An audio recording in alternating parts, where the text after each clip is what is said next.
So Andromeda is live over on the JP version of the game, and I know, she's a quick AoE unit, you can stop booing, she's actually pretty solid. But I can understand a little bit of burnout from some players since we literally just got Yugioh 3 weeks ago, who was also an AoE quick unit, so it might be a little bit of burnout, especially if we start to see an AoE quick unit for White Day as well. Let's keep our fingers crossed on that one, that maybe we get a single target buster, or just something completely different.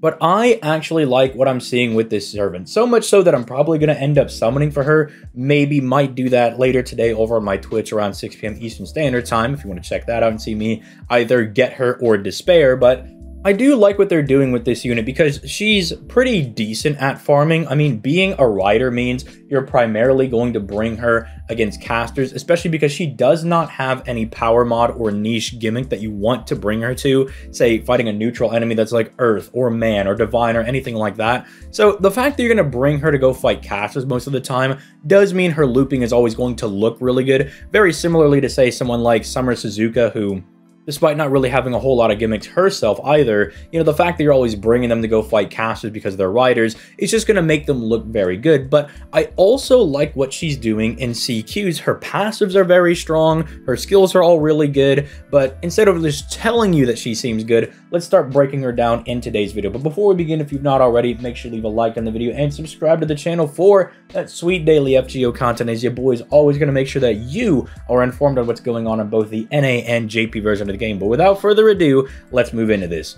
Starting off with her hits, she is rocking a double quick, double arts deck, which I think is kind of nice, although I would have maybe liked to see them do a double quick, double buster, as with Ruler Scotty kind of being the go-to quick support nowadays, you really do like to see that double buster card on your quick unit so you can take advantage of that massive 100% buster crit buff, but it is fine, because at the same time, she's also going to have those extra arts cards that are going to allow her to get better NP gain, so we take. She also has a pretty high HP value. Base HP gets up to 15,000. For perspective, someone like Ruler Artoria, who has the second highest HP value in the game as of right now, gets really close to 17,000. So just to kind of show she's really bulky as well, which I do like because her skills do want her to get hit, although you don't want her HP to be too high because she also has a way to profit off of her guts being procced. And so I kind of like that they made her kind of bulky, but not too bulky to where you wouldn't get her guts or anything. So I think that's very cool.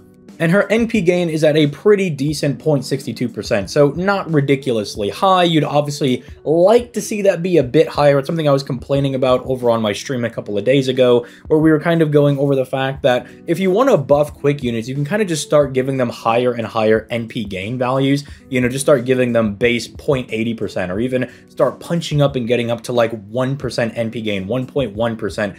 If that's the way that Lysenko would like to kind of start helping out their quick units, because like it or not, people want to loop with a lot of these servants. You want to be able to take them into your daily, everyday content. And so if you help out their looping ability, I think that'll help them out. But 0.62 is fine enough. She does not only have a battery, but very good sustain skills as well on that second skill, which we'll start getting into right now. Starting off with the first skill over here, this is kind of just the basis for her crit star, generation and everything, and being able to kind of do some crit damage, as it's going to give her 15 stars immediately, and then 15 stars every single turn for 3 turns on a 6-turn cooldown. So she has access to immediate power, and then is also going to have a little bit of extra sustain, which I don't know if you entirely need as a quick unit. Your kind of whole job is to drop a whole lot of stars, but with only 9% star gen, maybe they felt it was necessary to probably give her this skill.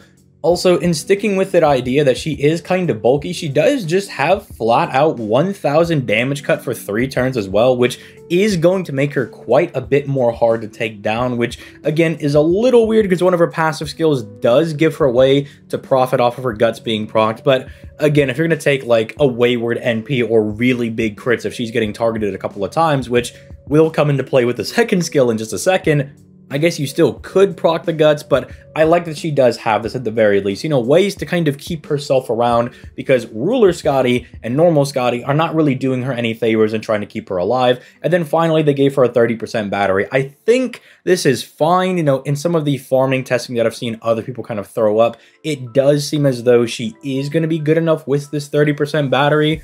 but ideally I would have liked to see her have a 50%. I think we're starting to kind of get to that level where you just need to start having bigger and better batteries, right? If someone like Melusine can get an 80%, we can definitely start giving our quick units a 50% battery. Although, what this does kind of make me think with the way that they're seemingly throwing a bunch of quick units our way, you know, if this year is anything to go off of, I'm maybe suspecting we might see another quick support drop for maybe summer or anniversary, and that's why they're kind of holding back on some of these servants, you know, with like Ushigos, and then holding back with, I don't want to say holding back, but holding back on the battery, I guess, for Andromeda. That maybe we're going to be seeing something where quick units will be a little bit better, and they don't want it to be too busted for that, but that is more speculation, and we'll kind of have to see later on this year. Moving over to her second skill, this is what I would kind of call her gimmick, because it gives her 3 turns of taunt, which I already like. My eyes lit up when I saw this, because being able to keep your support safe is absolutely huge, especially, again, because Scotty and Ruler Scotty are not doing themselves any favors in keeping your party alive. What? Caster Scotty has the 1 hit of evasion on the NP that you're really never going to be able to get to, or you're not really going for, because none of your quick supports, unlike say Castoria or someone like Merlin, are giving the entire party NP, so they're not really getting assistance in finding that NP, so you're rarely really going to see those in most practical challenge quest applications. So being able to at least keep them alive by taunting yourself is very nice, and she has the very high HP value, she has the good damage cut, and then over here she also has a Guts, which I didn't show earlier, but when her Guts is procced, she has a passive skill that gives her a 10% attack buff for 3 turns. I kind of wish they went a little stronger on this, made it 20%, because of how rarely you'll probably see this, but I think they did make it a little bit harder and made it, you know, the 10%, because her damage can start getting very good deep into fights. But that's not all that she has. She also gives herself 10% crit damage for 3 turns and a 10% battery every time she gets hit. So if you bring her to CQs, she's just gonna feel very good and very consistent, because even if you do whiff a little bit of the NP, right? Let's say you refund only 80% back, you get hit twice, you're already back to firing your NP, which I really, really like. I like this skill that combines with her first skill to make her very tanky, give her really good survivability, but then also allows her to kind of get that good sustain that's not just the normal sustain of, you know, NP, you know, every single turn, and HP every single turn, stuff like that. That's really good, but it's at least like a different form of kind of capitalizing on that sustain. I mean, we're still technically getting the NP, but you kind of have to work for it a little bit, you know. That's what I really like. I do think it's a different way of going about things. Probably getting the free NP every single turn would, yes, make her better for farming and whatnot. You know, sure, I'll concede that. But I do like that she's built in a different way, that if you functionally want to bring her to CQ content, you'll get a lot of value out of her. Finally, there's her third skill, and I really love that they're doing this, because I think this is where they kind of are playing with things, because they gave her a 30% quick, arts, and NP damage buff over here for 6 turns, which means she's already able to do Black Grail looping, but the fact that she also has a 30% NP damage buff, you know who really loves to see that? Your boy Oberon. I mean, you know, not only able to do Black Grail farming is good enough on its own. That's definitely a huge plus, that some of these quick servants are finally getting to the level where they can do Black Grail farming, but now you're also giving yourself your own NP damage buff. I mean, if you have Black Grail, Max Limit Broken, plus this, you already have a 110% NP damage buff for Oberon to capitalize on before he even hits the field. So that's super sick, but that's not all. She also has an 11% quick buff, so functionally this quick buff is 41%. She almost has a guaranteed mana burst for free with no gimmicks, no strings attached. And so I really like the way she's built. Again, it's one of the reasons that I'm like, I might go pull for this unit, because one, I really like the character's design. I like all of their ascensions. I think they're absolute bangers. They seem like a very nice servant. They're related to Perseus, who is my boy. I love Prototype. The only thing that I think they kind of missed on, you know, that they could have gone a little bit of a different direction on, was the NP, because sure, it's an AoE NP. It has 6 hits, which I think is about as safe as you can go with only giving her 0.62% NP gain.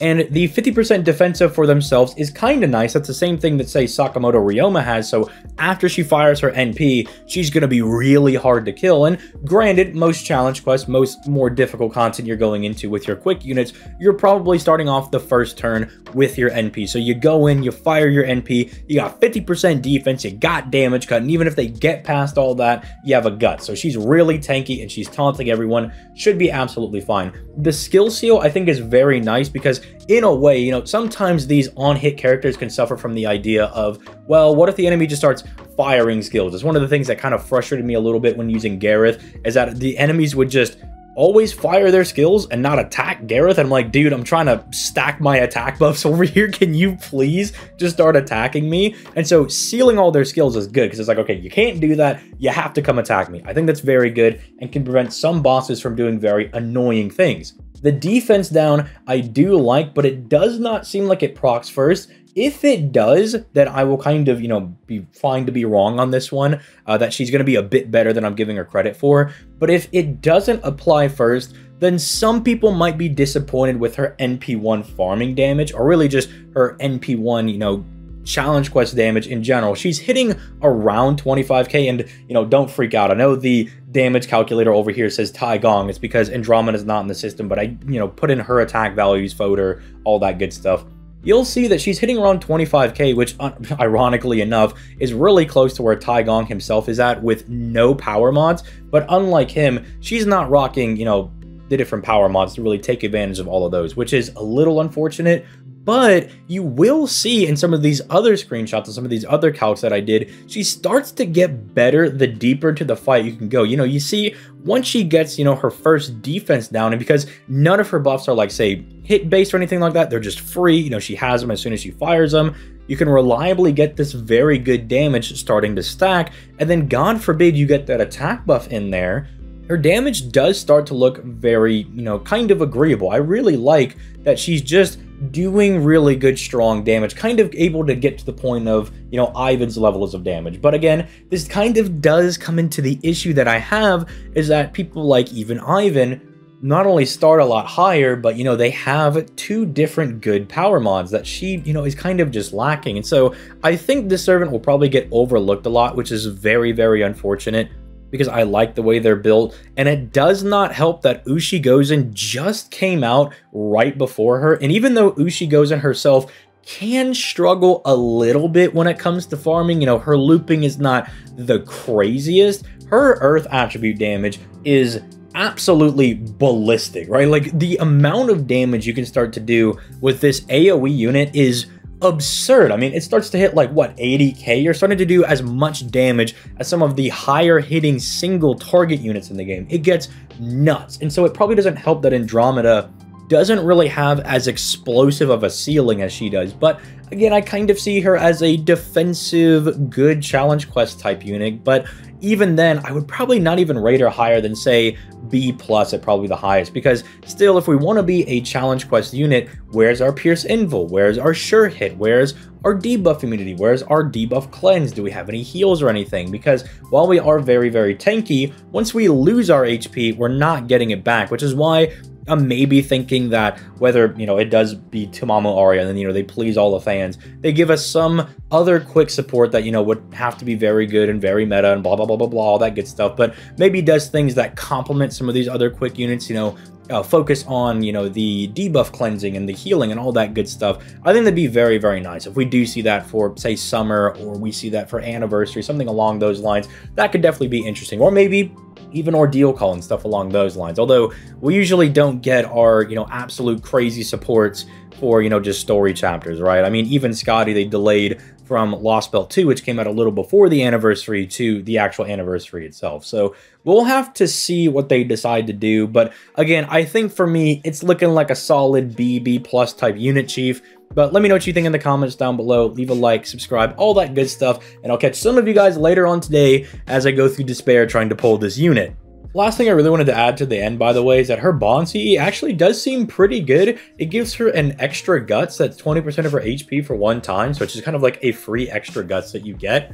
And then it gives her 30% NP damage. So with her Bond CE, she has 60% NP damage. Not as good as, say, a Max Limit Broken Black Grail, but hey, if you don't have Black Grail, you kind of get Black Grail at home just for using her. So I also think that's pretty neat. But, you know, just wanted to tack that on at the end because I was reading that and I was like, ooh, let me add this to the video because her Bond CE is actually notable. And we don't really get notable Bond CEs all that frequently.